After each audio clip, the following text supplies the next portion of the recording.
Hydrogen for transition form और wavelength दी गई, ठीक है। एक तरफ जो ट्रांजिशन हो रहा है एनर्जी का N1 N2 N1 N3 N1, ये क्या है कि जैसे हमारे पास लेवल होता है ना एनर्जी का transition, Lyman series, portion series है ना, ये होती है ना, तो उनके लिए दिया गया है कि कौन से लेवल से हो रहा है। जैसे N1 की वैल्यू 2 दी गई है, इसमें N1 की वैल्यू N2 की वैल्यू 3 दी गई है। इसके लिए क्या है, N1 की वैल्यू 2 है, इसके लिए N2 की वैल्यू 4 है। तो यानी N2 तो फिक्स, N1 जो है फिक्स है, N1 की वैल्यू फिक्स है।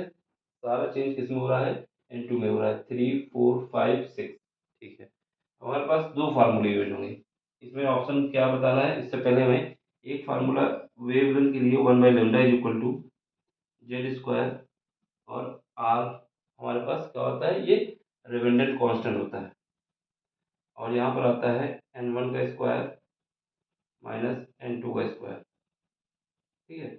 यहाँ से तो वेवलेंथ के विषय में पता चल जाएगा, लेकिन इसने वेवलेंथ पहले ही दे दी है। जब वेवलेंथ दे दी है तो इसका यूज करने से कोई मतलब नहीं, ठीक है। अभी क्या यूज करोगे, एनर्जी का फार्मूला। एनर्जी का फार्मूला क्या होता है, जो एनर्जी का फार्मूला होता है, ये इक्वल होता है H C by lambda, H C by lambda होता है। यहाँ पर जो एच है वो हमारा कांस्टेंट है, एच कभी भी चेंज नहीं होने वाला, जिसकी वैल्यू हमारे पास 6.6 इंटू 10 की पावर माइनस का 34 होती है। और इसके बाद सी स्पीड ऑफ लाइट है, इसकी भी वैल्यू फिक्स होती है 3 इंटू 10 की पावर 8, ये भी फिक्स होती है। क्या चेंज होगा, लेमडा। इसका मतलब ये पता चला कि हमारे पास जो एनर्जी है, जो एनर्जी में चेंज आ रहा है वो डायरेक्टली प्रोपोर्शनल, इन्वर्सली प्रोपोर्शनल है वेवलेंथ पे। जिसकी वेवलेंथ ज़्यादा होगी उसकी एनर्जी कम होगी, और जिसकी वेवलेंथ कम होगी उसकी एनर्जी ज़्यादा होगी। यानी अगर वेवलेंथ ज़्यादा है, मोर है, तो एनर्जी कम है, ठीक है। अब हमें इसमें देखना है, जैसे सबसे पहले हमारे पास क्या है, N2 बराबर 3 है, N1 बराबर 2 है। तो इनमें से देखो, इनमें हमें सीक्वेंस मिलाना होगा, क्या बन सकता है। जैसे हमारे पास देखो पहले ऑप्शन ए में, इसमें क्या है, हमें वेवलेंथ से और एनर्जी से संबंध निकालना है। तो यहाँ पर ए में देखो ये वेवलेंथ कितनी है, 6516, यानी 656.3, सबसे ज़्यादा वेवलेंथ यही दी गई है। और यहाँ पर देखो ये हमारे पास लेवल दिया गया है, ठीक है। इस फार्मूले में आओगे तो यहाँ पर N1 कितना रखोगे, N1 रखोगे 2, और यहाँ पे कितना रखोगे, N2 3 रखोगे। तो इसके हिसाब से क्या हुआ, ए में जो है सबसे कम एनर्जी होनी चाहिए, ठीक है। जब यहाँ से वेवलेंथ आओगे तो ए की एनर्जी सबसे कम आनी चाहिए, तो ये जो है वो सबसे कम आएगा। कैसे कम आएगा, क्योंकि इसकी वेवलेंथ सबसे ज़्यादा है। अब बी में आ जाओ, बी में इसके बाद क्या है, यहाँ पर देखो N1 क्या है, 2 है, और N2 क्या है, 4 है। यहाँ पर देखो N1 2 रखोगे, यहाँ पर N1 N2 4 रखोगे, तो इसका मतलब क्या है, इसके बाद इसमें एनर्जी सबसे कम आनी चाहिए, इसमें एनर्जी सबसे कम आनी चाहिए। इसका मतलब वेवलेंथ जो इसके बाद आए, तो इसके बाद वेवलेंथ कौन सी आ रही, फोर्थ वाली आ रही। तो इसका मतलब क्या होगा, इसके बाद जो हमारे पास जो वेवलेंथ है, इसका तो संबंध इसके साथ दे दो, इसका इसके साथ दे दो, तो यहाँ से क्या होगा, ई डेल्टा ई बी ज़्यादा है किससे, ई ए से, ठीक है। अब इसके बाद देखो यहाँ पर N2, N1 तो 2 है, यह क्या है, N2 यहाँ पर 5 है, तो इसका मतलब क्या है, अब इसके लिए वेवलेंथ निकालना होगा, यानी इसकी वेवलेंथ ज़्यादा आनी चाहिए इस लेवल के लिए। तो इस लेवल के लिए जब वेवलेंथ देखो तो इसमें क्या है, ये आ रहा सेकंड ऑप्शन, यानी इसको मिला दो इससे, जब इसको इससे मिला दोगे तो तीसरा मिल जाएगा। इसका मतलब है इसकी एनर्जी किससे ज़्यादा होगी, इसकी एनर्जी इन दोनों से ज़्यादा होगी, इसी इससे ए से बी से।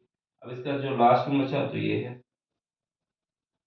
इसका संबंध किससे लगा दो, इससे, हमारे पास क्या आ जाएगा, डेल्टा ई डी, ठीक है। ये सीक्वेंस है, ये दोनों ही फार्मूले यूज होने थे। देखो यहाँ पर जो है, यहाँ से हमें वेवलेंथ में रिलेशन निकाल लेनी थी कि वेवलेंथ में क्या आ सकता है किसके लिए। यहाँ पर क्या है, N1 तो सबके लिए फिक्स है, सेकंड लेवल से ही गया है, N2 पे चेंज आ रहा है, यानी जितना N2 पे चेंज आएगा उसकी वेवलेंथ उतनी ज़्यादा होगी, और जिसकी वेवलेंथ ज़्यादा होगी, जिसमें N2 की वैल्यू ज़्यादा होगी उसकी वेवलेंथ ज़्यादा होगी। ये 1/λ है, यहाँ पर 1/λ है जेड स्क्वायर और R N1 square minus N2 square. इससे ये पता चला है जिसकी N2 ज़्यादा होगा, जिसका N2 ज़्यादा होगा उसकी वेवलेंथ क्या होगी, उसकी वेवलेंथ सबसे कम आएगी। तो सॉरी, उसकी वेवलेंथ सबसे कम आएगी, जिसकी वेवलेंथ सबसे कम आएगी उसकी एनर्जी सबसे ज़्यादा आएगी। ठीक है, यहाँ पर देखो N2 की वैल्यू अगर ज़्यादा होगी ना, तो ये 1/λ है, तो जब ये N2 ज़्यादा होगा तो ये वैल्यू कम हो जाएगी, जब ये वैल्यू कम हो जाएगी तो वेवलेंथ भी कम हो जाएगी। ठीक है, तो जिसकी वेवलेंथ कम होगी सबसे ज़्यादा, उसकी एनर्जी सबसे ज़्यादा होगी। तो यहाँ पर सीक्वेंस हमारा एनर्जी में निकाल दो चाहे वेवलेंथ में निकाल दो, दोनों ही बात सही है। पहले लेवल की वेवलेंथ ज़्यादा होगी, क्यों ज़्यादा होगी, क्योंकि यहाँ पर N2 की वैल्यू कितनी है, 3 है। अब यहाँ पे N2 की वैल्यू 3 है, इसका मतलब ये है कि इसमें 1 बाई में है ना, इसका मतलब कम घटेगा, हाँ ज़्यादा, सॉरी हाँ कम घटेगा, तो वेवलेंथ ज़्यादा आएगी, जब वेवलेंथ ज़्यादा आएगी तो एनर्जी कम हो जाएगी। तो ये सीक्वेंस मिला के इसका और इसका दोनों का यूज करके ये आंसर देना था। अच्छा क्वेश्चन था, इतनी आसानी से समझ में नहीं आना चाहिए था, मतलब वहाँ पर नहीं आता है एट रैंडम। तो हमारे पास ये वाला फार्मूला एक याद होना चाहिए था और एनर्जी याद आना चाहिए थी। ठीक है, तो यहाँ से हमें क्या मिलती, वेवलेंथ मिलती। वेवलेंथ के लिए क्या है, जो जिसके N2 जिसका N2 ज़्यादा होगा, सॉरी कम होगा, जिसका N2 कम होगा उसकी वेवलेंथ ज़्यादा होगी, और जिसकी वेवलेंथ ज़्यादा होगी उसकी एनर्जी कम होगी। तो N2 किसका कम है, N2 सबसे कम है 3 है, फिर इसके बाद 4 है, फिर है 5 है, फिर 6 है। तो N2 सबसे कम किसका है, 3 है। N2 सबसे कम किसका है, 3 है, यानी 3 का। तो वेवलेंथ सबसे ज़्यादा किसकी होगी, 3 की, तो वेवलेंथ सबसे ज़्यादा 3 की होगी। फिर उसके बाद क्या है, फोर्थ, जिसकी वेवलेंथ ज़्यादा है उसकी एनर्जी सबसे कम होगी। ठीक है, देख लो, अच्छा क्वेश्चन है, हिल जाओगे अगर नहीं समझोगे तो। अगर दोबारा रिपीट होके आएगा तो हमें देखना होगा, अगर इनका सीक्वेंस बदल देता है, यहाँ पर 5 रखते, 6 4 7, तो हमेशा दिमाग में ये रखना है कि जिसमें N2 की वैल्यू ज़्यादा कम होगी, जिसमें N2 की वैल्यू कम होगी उसमें ये वैल्यू कम घटेगी। जब ये कम घटेगी तो ये लैम्डा ज़्यादा आएगा, जिसका लैम्डा ज़्यादा है उसके हिसाब से हमें अरेंज कर देना चाहिए था। एनर्जी का यूज करोगे तब भी ठीक है, नहीं करोगे तब भी ठीक है। हमें वेवलेंथ के हिसाब से बताना तो तुम बता देते सबसे ज़्यादा वेवलेंथ किसकी है, इसकी वेवलेंथ है। फिर उसके बाद दूसरे में किसके है, डी की है। फिर तीसरे में क्या है, दूसरे में देखो, पहले का तीसरा, दूसरे का चौथा, कैसे बता रहे हैं, वेवलेंथ के हिसाब से, क्योंकि इसकी वेवलेंथ सबसे ज़्यादा आनी चाहिए। कैसे आनी चाहिए, इस फार्मूले के हिसाब से। एनर्जी का नहीं लगाते कॉन्सेप्ट सब, तब भी आंसर दे देते हैं। अगर इसमें एनर्जी का पूछता तब भी हम आंसर दे सकते हैं, एनर्जी नहीं लगाना चाहते जब भी दे सकते हैं। कैसे, कि पहले केस में किसकी वेवलेंथ सबसे ज़्यादा आनी चाहिए, इसके लिए N2 की वैल्यू सबसे कम है। N2 की वैल्यू सबसे कम किसमें है, पहले ऑप्शन में, तो पहले का तीसरा आना चाहिए। पहले का तीसरा केवल एक ही ऑप्शन में था, ऑप्शन हमारा सही हो जाता। कौन सा, सेकंड पार्ट। ठीक है, सबसे ज़्यादा इसकी वेवलेंथ है। अगर वेवलेंथ में देना चाहे तो एनर्जी के रूप में पूछता तो एनर्जी के रूप में बता देते किसकी सबसे कम है। ए का 3 होना चाहिए, केवल एक ऑप्शन था ए का 3, बाकी किसी में भी नहीं था।